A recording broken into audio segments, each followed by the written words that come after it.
Dan sekali lagi tahap 1 pembangunan IKN ini sudah hampir rampung di akhir 2024 ini.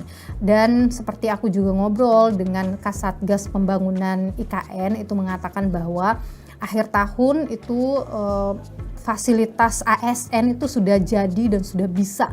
Kalau mau pindah udah pada bisa. Nah, aku mau cerita waktu aku datang ke sana itu si rumah ASN-nya itu aku udah datengin gitu kan, aku masuk dan memang dia menggunakan smart system.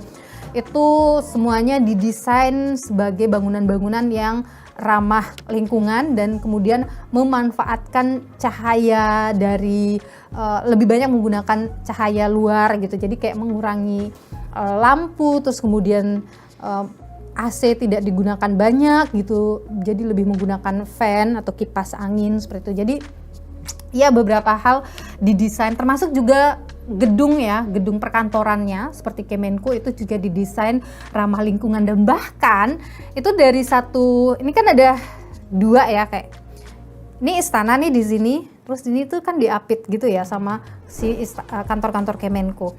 Ini kalau dari satu Kemenko ke Kemenko yang lain itu tuh sebenarnya nggak perlu naik kendaraan umum karena dekat banget dan mereka dibuatin kayak jembatan penyeberangan.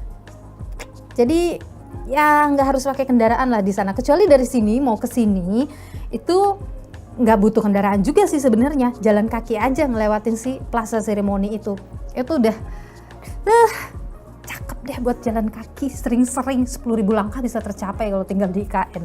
Nah, waktu aku kesana aku juga datang ke rumah dari para menteri ya yang sudah rampung. Ada beberapa rumah yang sudah rampung gitu. Saya datang ke rumah yang ditempati oleh Menteri PUPR Pak Basuki waktu itu. Jadi sebenarnya rumah itu kalau aku bilang rapi ya.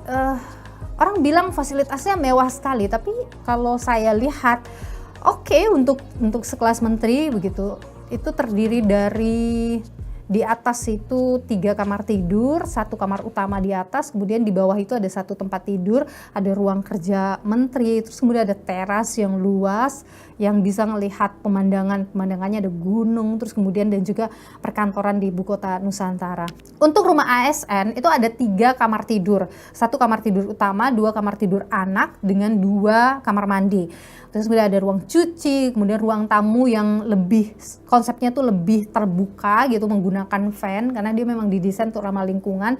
Terus kemudian menggunakan pintu akses ya seperti di apartemen ya, jadi dia nggak pakai kunci gitu, tapi dia pakai pintu akses seperti di hotel-hotel gitu dengan balkon yang luas. Dan itu view-nya langsung hutan juga. Itu sih 4 tower ya yang 47 rusun ya. Itu akan dirampungkan gitulah di akhir 2024. Waktu saya datang itu sekitar 2 tower yang sudah sangat ready waktu itu dan bahkan juga sudah ditempati oleh beberapa ASN. Hal yang menarik sebenarnya dari ibu kota Nusantara ini adalah dia menggunakan konsep smart building. Dia itu ramah lingkungan dan dia konsepnya smart city itu. Jadi kalau misalnya kita ke sana itu tidak akan ada lagi nanti kendaraan-kendaraan umum yang yang biasa ya, karena semuanya di sana itu akan menggunakan kendaraan listrik. Terus kemudian tidak akan lihat tuh kabel berseliweran di atas atau ada gangguan kabel-kabel telepon di atas, nggak ada, karena semuanya itu sudah ada dalam tunnel.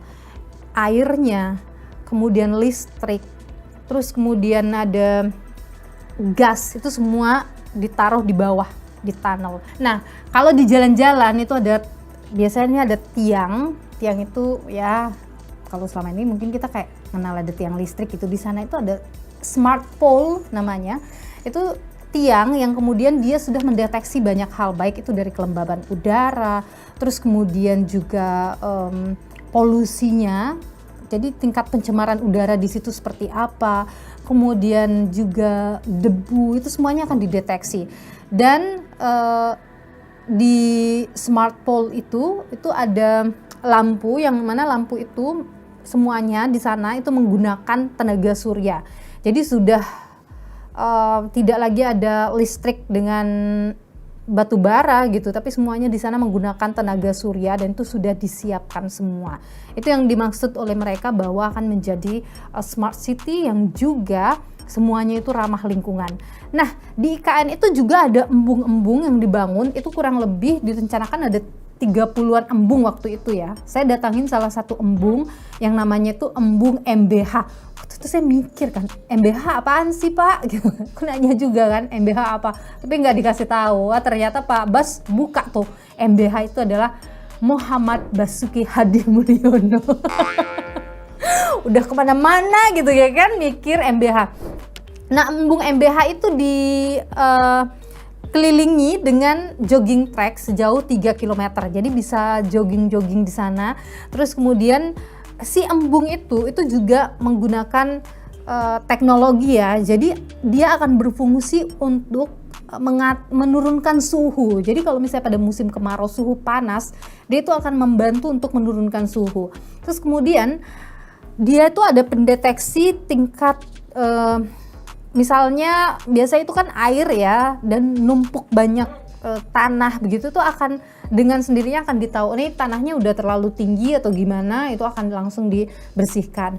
Terus kemudian kalau airnya sudah turun pada ketentuan tertentu dia akan langsung dimasukkan air yang baru. Kalau misalnya airnya sudah terlalu banyak begitu maka dia akan langsung dibuang. Jadi itu akan tersalur tuh sekitar ada 30-an embung. Nah, embung-embung ini juga yang akan menjaga supaya tidak terjadi banjir di wilayah itu. Nah, si kawasan inti pusat pemerintahan yang teman-teman kalau mau datang ke sana itu bisa kunjungi itu luasnya 6.000 hektar. Gede banget emang. Nah, itu semua dibuat dengan konsepsi smart city tadi, smart building dan bebas banjir.